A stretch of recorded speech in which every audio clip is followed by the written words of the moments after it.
स्वर्गीय ए.टी. पवारांचे स्वप्न साकार होण्यासाठी आमदार नितीन पवार यांच्या माध्यमातून कळवण तालुक्यातील पुनद खोऱ्यातील अतिदुर्गम आदिवासी भागातील महाल ते जांभाळ रस्त्याचे काम सुरू झाले, ज्यामुळे गेल्या अनेक वर्षांपासून येथील आदिवासी नागरिकांना दळणवळणाच्या सुविधांपासून वंचित राहावे लागत असे। येथील रस्त्याचे काम सुरू झाल्याने परिसरातील नागरिकांमध्ये आनंदाचे वातावरण पसरले।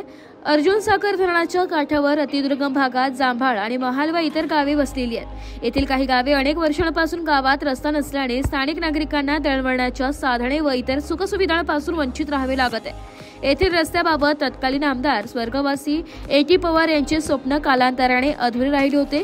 कैलासवासी दादासाहेब ए.टी. पवार यांचे स्वप्न साकार करण्यासाठी आमदार नितीन पवार यांच्या माध्यमातून महाल व जांभाळ या आदिवासी दुर्गम गावांना जोडणारे रस्त्याचे काम सुरू आहे।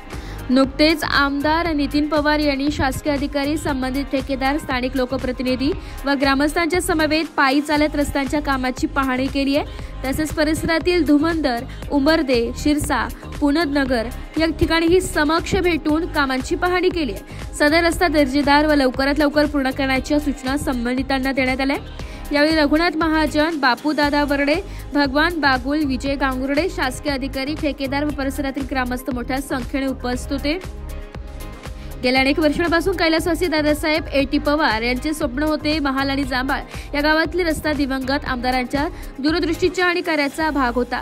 यामुळे येथील रस्त्याचे काम कैलासवासी दादासाहेबांच्या स्वप्नातील एक महत्त्वाकांक्षी आणि तेही माझ्या माध्यमातून सुरू होणे ही एक चांगली गोष्ट आहे। यामुळे दिवंगत आमदार कैलासवासी दादासाहेबांचे स्वप्न पूर्ण होईल आणि परिसरातील नागरिकांचे जीवन सुलभ होईल। रस्त्याचे काम पूर्ण झाल्यावर नागरिकांना चांगली कनेक्टिव्हिटी आणि सुविधा मिळतील।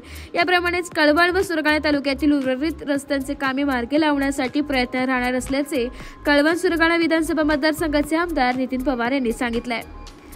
नाशिक लोकशाही न्यूजसाठी उपसंपादक बाजीराव नाना खेरनार, तालुका प्रतिनिधी साहेबराव निकम, कळवण।